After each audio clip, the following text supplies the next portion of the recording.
अब तक आपने देखा कि रेशम और श्याम मंदिर में भागकर शादी कर रहे थे। तभी गांव वालों को पता चल जाता है और गांव वाले रेशम को मार डालते हैं। फिर 5 साल बाद इन लोग गांव में आते हैं और वहीं फिर रेशम की आत्मा आजाद हो जाती है। रेशम को लगता है कि वो राघव ही श्याम है, इसके लिए वो उसका पीछा करती है और उसको अपने वश में कर लेती है। और उसी दिन से ही रहस्यमय तरीके से लोगों की गाँव में मौत होना शुरू हो जाती है और वो लोगों को पता चल जाता है कि रेशम लौट आई है। अब देखिए आगे। ये नहीं हो सकता, ये तो मर गई थी ना, ये वापस कैसे आ गए? क्या बात कर रहे हो चाचा, कौन मर गई थी?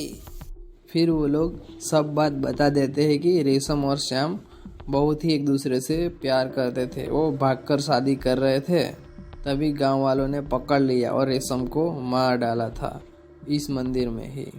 मैंने कहा था कि वो वापस जरूर आएगी और वो लौट आई है। अब उसकी मौत का बदला वो जरूर लेगी। उसको लगता है कि तुम्हारा दोस्त ही श्याम है, इसके लिए वो उसके साथ बात कर रही है और वो इसी मंदिर में शादी करेगी और उसको मार डालेगी क्योंकि उसकी शादी अधूरी रह गई थी। फिर पता नहीं ये किस किस को मारती है। नहीं, हम हमारे दोस्त को हम ऐसे नहीं मरने देंगे। हम उसको जरूर बचाएंगे, चाहे हमें कुछ भी करना पड़े। फिर वो लोग मुखिया के पास जाते हैं और उसको बताते हैं। क्या बात कर रहे हो तुम लोग? मरा हुआ भी कोई जिंदा हो सकता है क्या?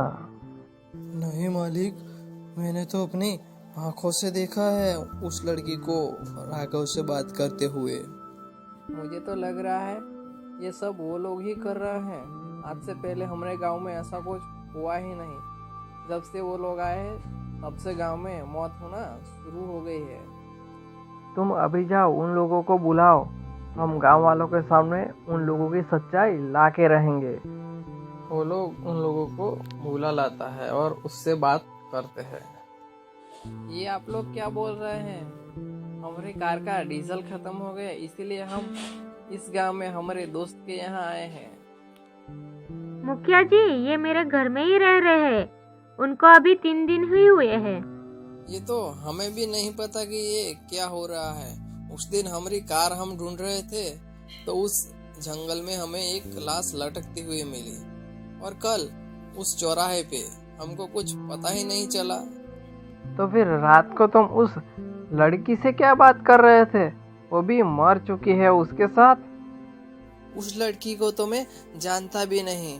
उसको लगता है कि मैं उसका प्रेमी श्याम हूँ, इसीलिए वह मुझसे बात करती है और इससे ज्यादा मैं कुछ नहीं जानता। तुम झूठ मत बोलो, ये सब तुम लोगों ने ही किया है। अब तुम लोगों को उसकी सजा मिलकर ही रहेगी।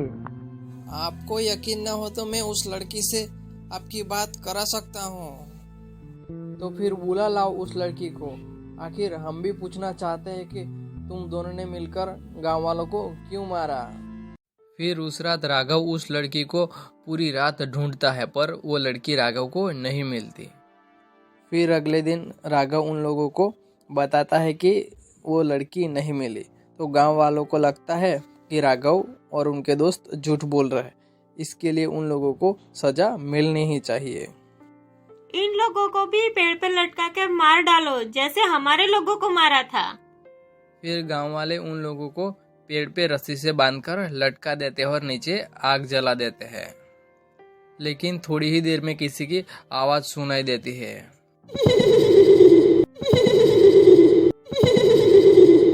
रुक जाओ तुम लोगों को तो आदत हो चुकी है बेकसूर लोगों को मारने की।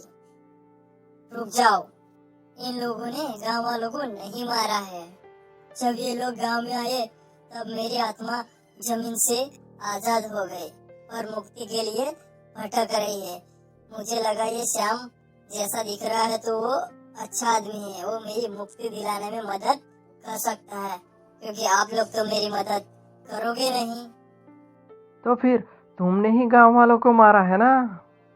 नहीं, मैंने भी गांव वालों को नहीं मारा है। तुम लोग मुझे मुक्ति दिला दो वरना मैं तुम्हें मारना शुरू कर दूंगी। हमरा बुरा ही क्या था कि तुम लोगों ने मुझे मार डाला। हमने सिर्फ शादी की थी ना। राघव, मुझे माफ कर देना, मेरी वजह से तुमको इतनी तकलीफ झेलनी पड़ी। मुझे तुम में मेरा श्याम देखा, इसीलिए मैं तुमसे बात कर रही थी। अब तुम ही मुझे मुक्ति दिला सकते हो।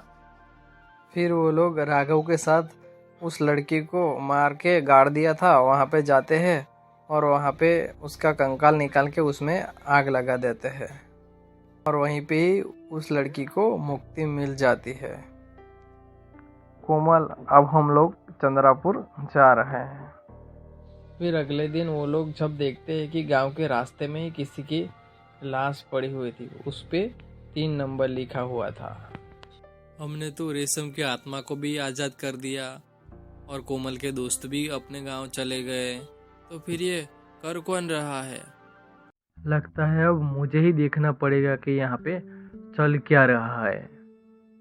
तभी गांव का मुखिया देखता है कि कोई औरत घर से निकलकर गांव से बाहर कब्रिस्तान की ओर बढ़ रही थी और उनके पैरों में से पायल की आवाज सुनाई देने लगी।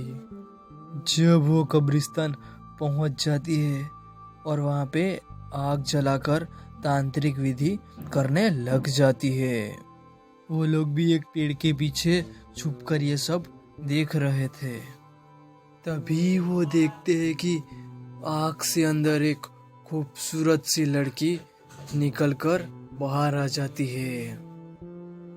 तुम्हें अब सिर्फ 2 आदमियों का खून लाना है। अगर तुमने 2 आदमियों का खून नहीं लाया तो मैं तुम्हारी आत्मा को कभी आजाद नहीं करूंगी। नहीं, मुझे मुक्ति नहीं चाहिए। मैं बेकसूर आदमियों को नहीं मार सकती। तुम्हारे कहने से क्या होगा? तुम्हारे गले में जो तावीज है वो मेरे वश में है। मैं जैसा कहूंगी वैसा ही करेगा। बात ही कर रहे थे तभी और गांव वाले आ जाते हैं और उन लोगों को देख लेते हैं। इस औरत की वजह से ही हमारे गांव वालों की मौत हो रही है। हम इस औरत को ही मार डालते हैं और इसी के साथ ही उस औरत को सब लोग मिलकर मार डालते हैं और उस लड़की के गले में तावीज था वो भी टूट जाता है और लड़की भी आज़ाद हो जाती है और उसकी आत्मा को मुक्ति मिल जाती है।